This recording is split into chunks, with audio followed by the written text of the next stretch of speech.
Heavy officers ang naitabong pag-serve sa warrant of arrest patok ang Kingdom of Jesus Christ founder Pastor Apollo Kibuloy ni atong Kinsel. Sa mga nakatausap na niliyasay ang mga narilip sa mga opisina sa Police Regional Office 11. Depende na sa Judicial Director. Sila ng mga Sa naging masabot sa Pro 11, nabisan pa o ipanilip ang mga kanhing Chief of Police o Officers sa Davao City. Magpabilin lang gihapon ang hukong na seguridad sa Tagbayan. Sara. Okay na lang, salamat, Ken.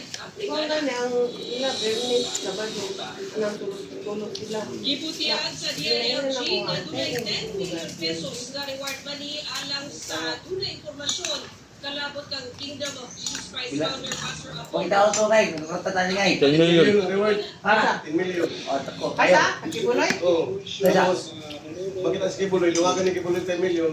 Na meron tayong mga kaibigan Dili na pag-anon. na gustong tulungan Kita niyo, pasyon mo ka. at nag-offer ng Dili man makita ni magkakuha kag information nga na ha. million pesos. Ah, 10 million. Itaw ba yung word sa lo? Information leading to the arrest of Pastor Kibuloy. Kini ang gibutyag ni DILG Secretary Benjamin Avalos 10 million kada ko para na no? Issue ang pato nga 10 million nga reward money. Kung nako ang mana, Kana ina na to Dado. di na ko mangutang eh. Dado kay Ang Kingdom of Jesus Christ founder Pastor Apollo Kibuloy. Gawas kang Pastor Kibuloy. Doon sa 1 million pesos na reward money. 10 million So pagpangko accused. And 1 million each for Vicente Canada, Pauline Canada, Ingrid Canada, Jacqueline Roy, at Sylvia Senianes. Inumduman niya itong April 3, nag-issue og arrest order ang Davao Regional Trial Court patok ang Pastor Apollo Kibuloy o kaubaran ni Aguila o kaso paglapas sa Anti-Child Abuse Law. Samtang, niya itong April 11, ipagawa sa arrest warrant ang Pasig Court patok ang Pastor Apollo Kibuloy kalabot sa human trafficking. Sa karon, inakuhaan pa og pahayag sa GMA Regional TV 1 Mindanao ang kampo ni Kibuloy. Ako si Ken Aprigana para sa 1 Mindanao.